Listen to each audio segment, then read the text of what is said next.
Okay student, आज हम 12th class chemistry में अपनी केमिकल काइनेटिक्स यूनिट को ही स्टडी करें, जिसमें आज हमने स्टडी करना है लास्ट टॉपिक। अब तक हम ऑर्डर, इंटीग्रेटेड लॉ के बारे में, मॉलिक्यूलरिटी के बारे में स्टडी कर चुके हैं। आज हम बात करेंगे कोलिजन थ्योरी के बारे में, और कोलिजन थ्योरी के बेसिस पे ही अरेनियस इक्वेशंस को हमने स्टडी करना है। देखो, कोलिजन थ्योरी ये मान के चलती है कि जितने भी रिएक्टेंट मॉलिक्यूल्स हैं वो सॉलिड स्पेयर में एग्जिस्ट कर रहे, और अगर सॉलिड स्पेयर में हम रिएक्टेंट को कंसीडर करें और आपस में कोलाइड करके ये हमें प्रोडक्ट फॉर्मेशन कर रहे इस फॉर्म में। अगर हम ये मान के चले ये अपने रिएक्टेंट मॉलिक्यूल हैं और रिएक्टेंट मॉलिक्यूल कोलाइड करने के बाद क्या फॉर्मेशन कर रहे हैं? प्रोडक्ट। अब रिएक्टेंट और प्रोडक्ट को किस फॉर्म में कोलिजन थ्योरी ने कंसीडर किया? इसने कहा कि जो रिएक्टेंट प्रोडक्ट मॉलिक्यूल हैं उनको हम सॉलिड स्पेयर कंसीडर कर रहे हैं, और सॉलिड स्पेयर को हम किसी मीडियम में प्लेस करेंगे, और जब भी मीडियम में प्लेस करेंगे इसके साथ हमने इनको हीटिंग करनी है, और हीटिंग के साथ क्या करेंगे? स्टीरिंग करेंगे। जब ये तीनों प्रोसेस कैरीड आउट करेंगे तो इनको यहां क्या मिलेगी? एक्टिवेशन एनर्जी मिलेगी, और इन्हीं को क्या मिलेगा? अभी प्रॉपर ओरिएंटेशन। एक्टिवेशन एनर्जी और प्रॉपर ओरिएंटेशन जब इन दोनों को मिल जाएंगे तब ये रिएक्टेंट किसमें कन्वर्ट हो जाएंगे? प्रोडक्ट के अंदर। लेकिन कोलिजन थ्योरी ये कह रही है कि अगर हर स्पेयर के बीच में कोलिजन होगा तो जरूरी नहीं है प्रोडक्ट बनेगा, कि हर के बीच में कोलिजन हो तो जरूरी नहीं है कि प्रोडक्ट। जैसे ये कहें कि हमने दो पेन है, इनको रिएक्टेंट मान लेते हैं, सिर्फ पास में रखने से रिएक्शन नहीं होगी, इनके अंदर इतनी एनर्जी होनी चाहिए ताकि ये कुछ एनर्जी के साथ ये कोलाइड करें, जिसकी वजह से पुराने बॉन्ड टूट जाएंगे और नए बॉन्ड का क्या होगा? फॉर्मेशन। अगर पेन को हमने यहां से जोड़ना है, ये अपना प्रोडक्ट है, और बाई चांस इधर से टक्कर होगी तो भी प्रोडक्ट नहीं बनेगा, ऐसे टक्कर होगी तो भी प्रोडक्ट नहीं बनेगा, ये टक्कर होगी तो भी, क्योंकि प्रॉपर ओरिएंटेशन का मतलब है जिस एटम्स के साथ हमने बॉन्डिंग करनी है कितने एंगल पे करनी है, वहीं से प्रॉपर डायरेक्शन में प्रॉपर एंगल के साथ कोलिजन होना चाहिए। और यही अपनी क्या है? कोलिजन थ्योरी है कि किसी भी रिएक्टेंट को सॉलिड स्पेयर कंसीडर करेंगे, वो आपस में रिएक्ट करने के लिए किसी ना किसी मीडियम में, ये कहें कि इनको हम किसी कंटेनर में एक ही मीडियम के अंदर कंसीडर करेंगे, कि ये मान लो आपके सॉलिड स्पेयर थे और यहाँ हमने इनको मिक्सअप कर दिया किसके अंदर? वाटर के अंदर। तो वाटर यहाँ किसका काम कर रहा है? मीडियम का काम कर रहा है, जो इसको सॉल्वेटेड करेगा। इसके साथ हर रिएक्टेंट मॉलिक्यूल के अंदर कुछ ना कुछ एनर्जी होनी चाहिए, और उस एनर्जी को हम क्या बोल रहे हैं? एक्टिवेशन एनर्जी, ताकि रिएक्टेंट मॉलिक्यूल को एक्टिवेट कर दे, इतना फॉर्म में ले आए कि आपस में वो बॉन्ड बनाना स्टार्ट कर दे। तो यहाँ इसको एक्टिवेशन एनर्जी रिएक्टेंट को किससे देंगे हम? यहाँ एक्टिवेशन एनर्जी इस कंटेनर को मिलेगी। कब? जब इस कंटेनर को हम हीट करेंगे, बर्नर की सहायता से हीटिंग करेंगे। हीटिंग कब होगी? जब टेम्परेचर को राइज करेंगे, तो टेम्परेचर की फॉर्म में हीटिंग करके एक्टिवेशन एनर्जी प्रोवाइड करेंगे, और ये मॉलिक्यूल प्रॉपर ओरिएंटेशन में आगे हमें क्या देंगे? प्रोडक्ट देंगे।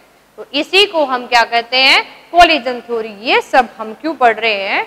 देखो, जब किसी मॉलिक्यूल्स को पीछे हमने स्टडी किया था कि मॉलिक्यूलरिटी क्या है, तो मॉलिक्यूलरिटी को अगर थोड़ा सा रिवाइज करें तो हमने पढ़ा था कि actual number of molecule that collide simultaneously to form the product। ये जो साइमल्टेनियसली कोलिजन होके प्रोडक्ट फॉर्मेशन हो रहा है, यही मॉलिक्यूलरिटी किसने डिफाइन की? कोलिजन थ्योरी ने, कि एक्चुअल में कितने रिएक्टेंट मॉलिक्यूल कोलाइड करके क्या दे रहे हैं? प्रोडक्ट। यहां मान लो अपना जो रिएक्टेंट के मॉलिक्यूल थे, दो ही रिएक्टेंट थे, दोनों में कोलिजन के चांस ज्यादा थे तो प्रोडक्ट इजीली बन जाता है। अगर इसी में हम ये कंसीडर कर लें कि दो रिएक्टेंट होने की बजाय यहां जो अपना कंटेनर हम कंसीडर करें, इसमें कहें कि हमारे पास बहुत सारे रिएक्टेंट है,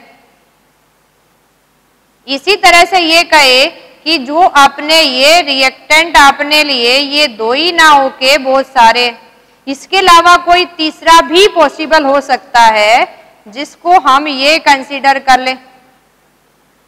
अब ऐसा चांसेस जब जिसमें ट्रायंगल वाला भी, सर्कल वाला भी और रेक्टेंगल वाले सारे मॉलिक्यूल आपस में कोलाइड करके क्या करें, प्रोडक्ट फॉर्मेशन करें, तो ये पॉसिबिलिटी जो कोलिजन की है, यानी यहां जो साइमल्टेनियसली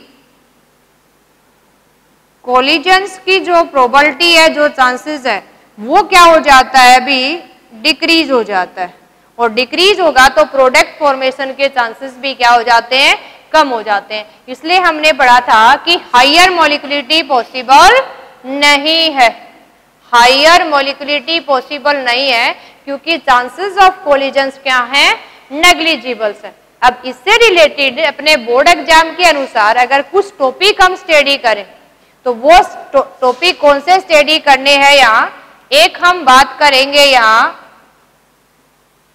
कोलिजन फ्रीक्वेंसी की, और कोलिजन फ्रीक्वेंसी को कैपिटल जेड से डिनोट करते हैं। कोलिजन फ्रीक्वेंसी क्या होगी कि यूनिट वॉल्यूम के अंदर यूनिट सेकंड में कितने इफेक्टिव कोलिजन्स हो रहे हैं, कोलिजन फ्रीक्वेंसी क्या होगी आपकी, number of effective collision take place in unit volume and in per second,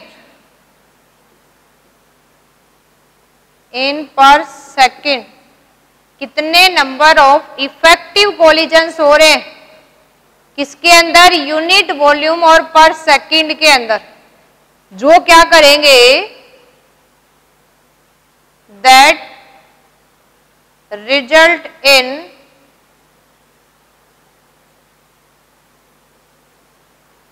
formation of product,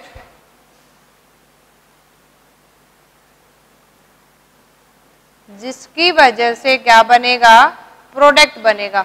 वो नंबर ऑफ इफेक्टिव कोलिजन क्या है, कोलिजन फ्रीक्वेंसी, यानी इफेक्टिव कोलिजन इन पर सेकंड, और यूनिट वॉल्यूम के अंदर कितने हो रहे हैं, वो अपना क्या है, कोलिजन फ्रीक्वेंसी। यहां एक वर्ड और यूज कर लेते हैं हम, और वो फैक्टर क्या यूज करते हैं, जिसको हम बोलते हैं स्टेरिक फैक्टर, या इसी को हम क्या बोलते हैं कि किस प्रॉपर डायरेक्शन में ओरिएंटेशन के बाद कोलिजन करना है, प्रॉपर एंगल पे, तो उसको स्टेरिक फैक्टर बोले हम, या हम क्या बोले, एनर्जी बैरियर, या इसी को हम क्या बोल सकते हैं, स्टेरिक हिंड्रेंस, एनर्जी बैरियर, या हम इसी को क्या बोल सकते हैं कि जो प्रोबेबिलिटी फैक्टर्स कितना है ना, चांसेस ऑफ कोलिजन कितने हैं, प्रॉपर कितने हैं। तो इसी के लिए जो हम यहां वर्ड यूज कर लेते हैं प्रोबेबिलिटी फैक्टर, और इन सब को हम P से डिनोट करते हैं। तो प्रोबेबिलिटी फैक्टर्स या स्टेरिक फैक्टर या एनर्जी बैरियर है, ये हम P से डिनोट कर रहे हैं। ये किसको कहेंगे कि number of collisions at a proper orientation that leads to formation of product, यानी ये क्या होंगे, probability factor, number of effective collision between reactants molecule with activation energy in proper orientation that leads to formation of product, यानी proper orientation, proper activation energy के साथ कितने number of collisions हो रहे हैं वो एक्सप्लेन करता है प्रोबेबिलिटी फैक्टर को, स्टीरिक फैक्टर को या एनर्जी बैरियर को। तो ये एक रेशियो है। तो हम इसी के केस में एक और वर्ड यूज करते हैं और उसको हम क्या बोलते हैं, फ्रैक्शन ऑफ मॉलिक्यूल्स, है ना। किसकी टर्म में एक्सप्लेन करेंगे हम, फ्रैक्शन ऑफ मॉलिक्यूल्स। इसी को डिफाइन करते हम fraction of molecules that undergo effective collisions. अब इतने बड़े वर्ड को बार बार लिखने की बजाय यहां हम इसको डिनोट कर रहे हैं एफ से, और अपना अब फ्रैक्शन ऑफ मॉलिक्यूल है किसके बराबर होगा, आउट ऑफ टोटल मॉलिक्यूल कितने मॉलिक्यूल इफेक्टिव कोलाइड करके क्या दे रहे हैं, प्रोडक्ट दे रहे हैं। तो ये तो अपने क्या हो गए, कितने मॉलिक्यूल इफेक्टिव कोलाइड कर रहे हैं आउट ऑफ टोटल। इनका जो रेशियो है उसको किससे डिनोट करेंगे, फ्रैक्शन ऑफ मॉलिक्यूल्स। इस फ्रैक्शन ऑफ मॉलिक्यूल को काइनेटिक एनर्जी की टर्म में भी एक्सप्लेन कर देते हैं। अगर ग्राफिकली हम यहाँ एक्सप्लेन करें, यहाँ हमने मेंशन कर दिया काइनेटिक एनर्जी ऑफ मॉलिक्यूल और यहाँ फ्रैक्शन ऑफ मॉलिक्यूल्स को इंडिकेट करें, तो अलग अलग टेम्परेचर्स पे कितने इफेक्टिव कोलिजन्स हो रहे हैं, कैसे टेम्परेचर के साथ वेरी कर रहे हैं। तो ये शो करने के लिए हमने 2 टेम्परेचर्स के ऊपर एक ग्राफ ड्रा किया। इसी केस में यहाँ जो ग्राफ आया, हम ये कहें कि इतनी एनर्जी अटेन करने के बाद, यानी ये एक्टिवेशन एनर्जी, काइनेटिक एनर्जी जब यहाँ तक रीच कर जाएगी तो वहां आपका प्रोडक्ट बनना स्टार्ट हो जाएगा। तो हम देखेंगे कि दोनों ग्राफ में यहाँ एक्टिवेशन एनर्जी या इससे हायर एनर्जी कितने ग्राफ के अंदर कवर अप कर रहा है। एक अगर हम ये कंसीडर करें तो ये जो ग्राफ आपका आ रहा है ये इतने एरिया को कवर कर रहा है। अब इसको देख के आपको ब्लैक और ब्लू को अगर नोट करें तो क्या दिखाई दे रहा है, जो नंबर ऑफ मॉलिक्यूल्स हैं अंडर द कर्व वो एरिया के इक्वल है। और कौन सा एरिया आपको ज्यादा नजर आ रहा है, देखो अगर हम ये कहें कि ये ब्लू वाला जो एरिया है आपने ए से इंडिकेट कर दिया और ये ब्लैक वाला एरिया मान लो हम बी से, या हम ये कहें कि ये A2 है ये A1 है, तो एरिया अंडर द कर्व कौन सा होगा, एरिया अंडर द कर्व किसको इंडिकेट करेगा, number of effective colliding molecules को that leads to formation of product. और इस केस में हम ये देख रहे हैं कि A1 लेस देन A2 है। इसका मतलब किसके अंदर मॉलिक्यूल ने एक्टिवेशन एनर्जी ज्यादा अटेन की कि ये वाला ग्राफ अपना T1 टेम्परेचर पे है, ये वाला ग्राफ T2 पे। तो हम ये कहेंगे कि T2 temperature is higher than T1, या ये कह सकते हैं कि हायर टेम्परेचर के साथ नंबर ऑफ इफेक्टिव कोलिजन बढ़ जाएंगे क्योंकि मॉलिक्यूल की एक्टिवेशन एनर्जी बढ़ गई है। अब इसी को कोरिलेट करने के लिए अर्हेनियस इक्वेशंस को स्टडी करते हैं, जिसने हमें क्या बताया कि कैसे एक्टिवेशन एनर्जी वेरी करती है और कैसे वेरी नहीं करती ना, टेम्परेचर का क्या इफेक्ट है, कैटलिस्ट का क्या इफेक्ट है। तो फर्स्ट ऑफ ऑल हम स्टडी करेंगे यहाँ अर्हेनियस इक्वेशन को, अर्हेनियस इक्वेशन को। अब अर्हेनियस इक्वेशंस क्या है, equation that so relationship, mathematical relationship बता रहा है किसके बीच में, between temperature and rate constant या स्पेसिफिक रेट। अब टेम्परेचर को तो इंडिकेट करते हैं कैपिटल T से, और रेट कांस्टेंट को इंडिकेट कर रहे हैं हम कैपिटल के से। और इसी दोनों डाटा को कोरिलेट करके एक्टिवेशन एनर्जी से हमें एक इक्वेशन मिली कि किसी रिएक्शन के लिए रेट कांस्टेंट की वैल्यू क्या होगी, RNS factor into exponential power of EA upon RT. और ये जो अपनी इक्वेशन है, ये इक्वेशन आरएनएस इक्वेशन है। कौन सी है? RNS equation. यहां क्या इंडिकेट कर रहा है, अगर यहां हम राइट करें तो के तो क्या है आपका रेट कांस्टेंट, यहां आपका ए क्या है आरएनएस फैक्टर या कांस्टेंट बोले, ई ए क्या है यहां activation energy of reactions, R क्या है गैस कांस्टेंट, और टी जो क्या है यहाँ टेम्परेचर। अब ध्यान रखना है गैस कांस्टेंट की वैल्यू तो पुट करनी है 8.314 और टेम्परेचर को ऑलवेज केप्ट इन केल्विन। तो अपनी जो एनर्जी की वैल्यू है वो किस में आ जाएगी, किलो जूल पर मोल के अंदर। तो इसी डाटा को यूज करके हम आपस में कुछ रिलेशन निकालेंगे, ग्राफ ड्रा करेंगे और न्यूमेरिकल सोल्व करेंगे। आपने ये एक्टिवेशन एनर्जी ध्यान रखनी है सबने, क्या रिलेशन है कांस्टेंट और टेम्परेचर के साथ सबने याद रखना है। अब इसी के ऊपर अगर हम राइट करें, यानी ऑन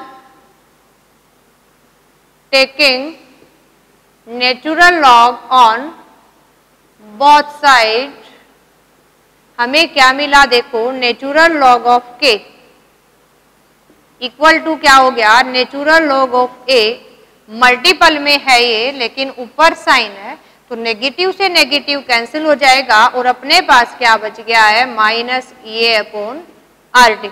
अगर नेचुरल लॉग वाले को एक साइड ले लें तो अलग बात है, नहीं इसी इक्वेशन के ऊपर हम ग्राफ ड्रा करके चलते हैं। ये सेकेंड इक्वेशन है अपनी और ये फर्स्ट इक्वेशन थी, दोनों ही आरएनएस इक्वेशन है। ये नेचुरल लॉग की फॉर्म में है। यहां अगर हमने ग्राफिकली एक्सप्लेन करना है, देखो यहां अगर हम ग्राफ ड्रा करें, किसके वर्सेस करें, इनवर्स ऑफ टेम्परेचर की 1/T ग्राफ ड्रा करना है। यहां हम क्या लें, natural log of rate constant.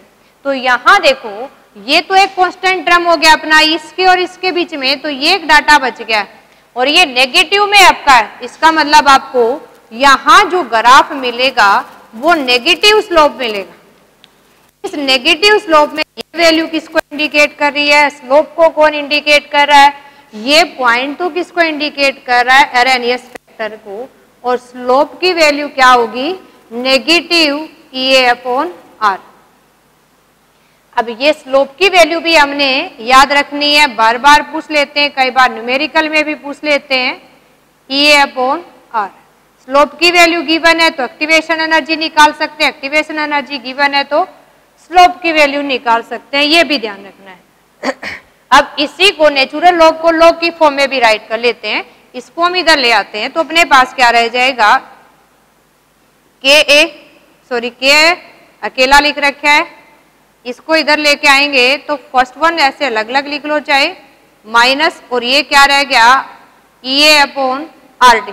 Minus को हम कैसे सोल्व कर सकते हैं, ये आपका के natural log by a negative E upon R T. Natural log को लॉग में कन्वर्ट करते हैं तो ये हो गया 2.303 लॉग के अपॉन ए और इक्वल टू क्या हो गया ई अपॉन आर। अब इस कांस्टेंट टर्म को इधर ले जाते हैं तो अपने पास क्या बन गया है, log k upon A equal to negative E upon 2.303 R T. अब इस केस में अगर दोनों को अलग अलग भी राइट कर सकते हैं हम और इसी फॉर्म में भी, एक इसको इस फॉर्म में राइट कर लेते हैं, log k equal to log a, इधर आ गया आपका minus E upon 2.303 R T.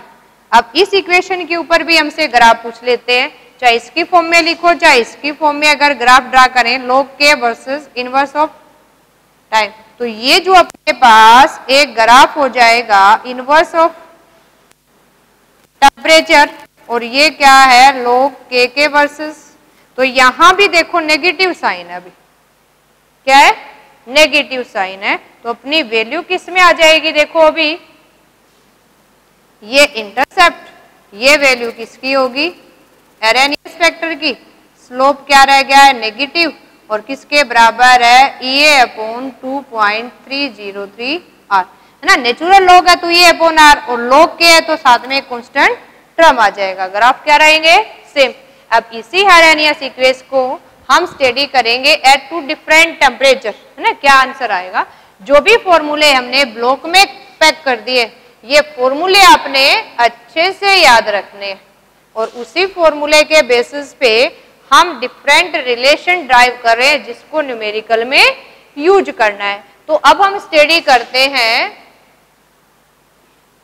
Value of rate constant at two different temperature. Two different temperature के ऊपर रेट कांस्टेंट की वैल्यू क्या होगी, हम यहां कंसीडर कर लेते हैं first one condition at T1 temperature, और हेनियस इक्वेशन क्या हो जाएगी, देखो हम डायरेक्ट इसी फॉर्म को यूज कर लेते हैं अभी, तो अपने पास क्या हो जाएगा log K1 इक्वल टू क्या हो जाएगा, किसी भी इक्वेशन के लिए अरेनियस फैक्टर और एक्टिवेशन एनर्जी की वैल्यू वेरी नहीं करेगी, तो ये क्या हो जाएगा एक्टिवेशन एनर्जी 2.303 आर भी कांस्टेंट है, ये कर देंगे T1 टेम्परेचर पे। अगर ऐसे ही हम राइट करें eight T2 temperature, erroneous equation क्या हो जाएगी log K2 कर देंगे, एरेनियस फैक्टर सेम रहेगा, एक्टिवेशन एनर्जी भी वेरी नहीं करती है सेम रहेगी, और ये 2.303 आर कांस्टेंट टर्म है, और यहाँ क्या आ जाएगा T2।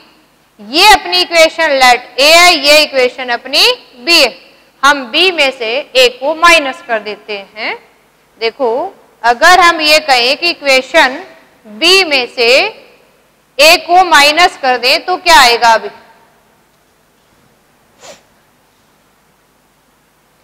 इसी के केस में अगर देखें हम सेकंड इक्वेशन में से फर्स्ट वाली माइनस कर देते हैं, तो अपने पास क्या आ जाएगा log K2 minus log K1।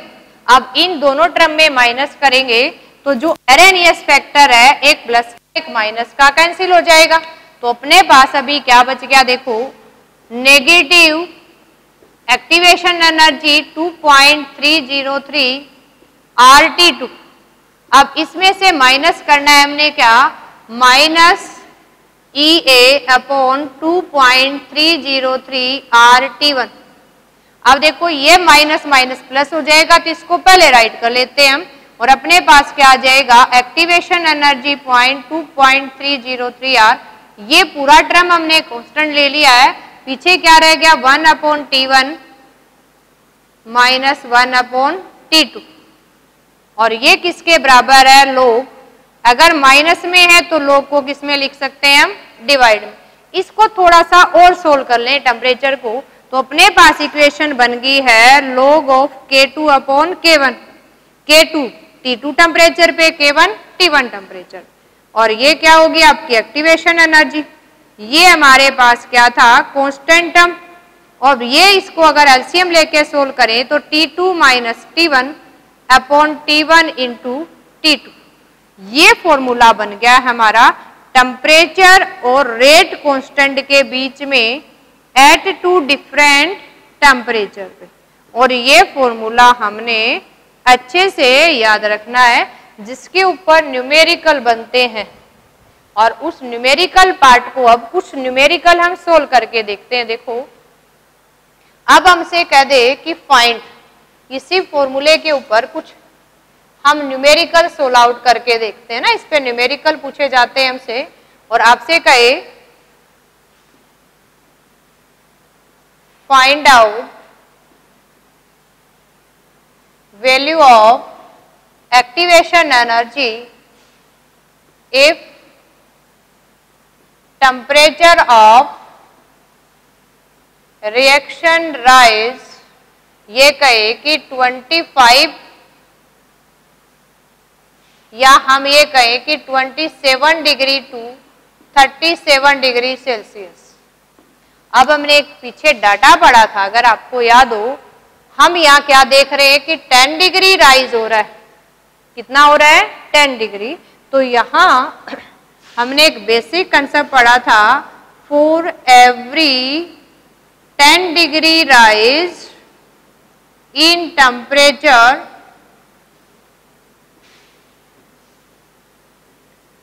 rate constant of a reaction become double।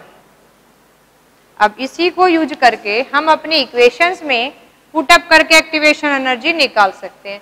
कैसे निकालेंगे? जब आपका टेम्परेचर ये कहें कि एट 27 डिग्री सेल्सियस, या हम ये कहें कि 273 में ऐड करें केल्विन टेम्परेचर पे, रेट कांस्टेंट क्या था? रेट कांस्टेंट है वो के। अब इसी के पैरेलल में सेकंड कंडीशन करते हैं कि जब हमने टेम्परेचर 37 डिग्री सेल्सियस, या हम ये कहें कि 273 में इसको ऐड करें 310 केल्विन पे, यहां अपना रेट कांस्टेंट है वो क्या हो जाएगा? ओल्ड वन का 2 टाइम हो जाएगा। क्या हो जाएगा? 2 टाइम। अब हमारे पास देखो टेम्परेचर आ गया है, कांस्टेंट की वैल्यू आर है ये हमारे पास, तो activation energy easily find out कर सकते हैं आप इस फॉर्मूले के अंदर। अभी चारों डाटा अगर पुट करेंगे तो अपने पास क्या आ जाएगा? Activation energy. देखो यहाँ पुट करते हैं हम लोग, यहाँ आपका K2 टेम्परेचर किसके बराबर आया? 2K, और K1 कितना है? जो T1 टेम्परेचर पे है, इक्वल टू किसके बराबर है? Activation energy 2.303। आर की वैल्यू हमें पता है कितनी पुट करनी है? 8.314। तो हम यहाँ वैल्यू भी पुट कर देते हैं 8.314। अब आगे हमने क्या करना है? T2 minus T1। T2 अपना 310 है, 300 माइनस करो और डिवाइड कर दो इस दोनों को, तो हमने ये सोल्व आउट कर लिया। अब इसको हमें फाइंड आउट क्या करना है? देखो K से K कैंसिल, log 2 की वैल्यू कितनी है? 0.3010।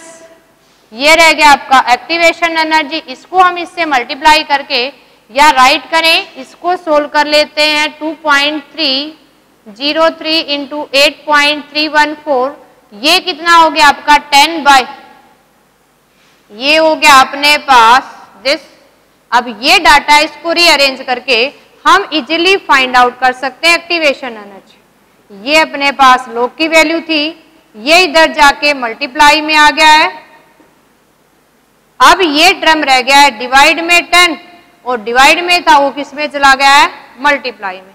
ये किसकी वैल्यू आ जाएगी अपने पास? एक्टिवेशन एनर्जी की। यूनिट क्या होगी? या तो जूल पर मोल या किलो जूल पर मोल के अंदर। तो ऐसे कोई भी न्यूमेरिकल हम इजीली सोल्व कर सकते हैं। ओके स्टूडेंट, आज हम यहीं तक पढ़ेंगे, नेक्स्ट यूनिट स्टडी करेंगे नेक्स्ट वीडियो में। Okay, thank you.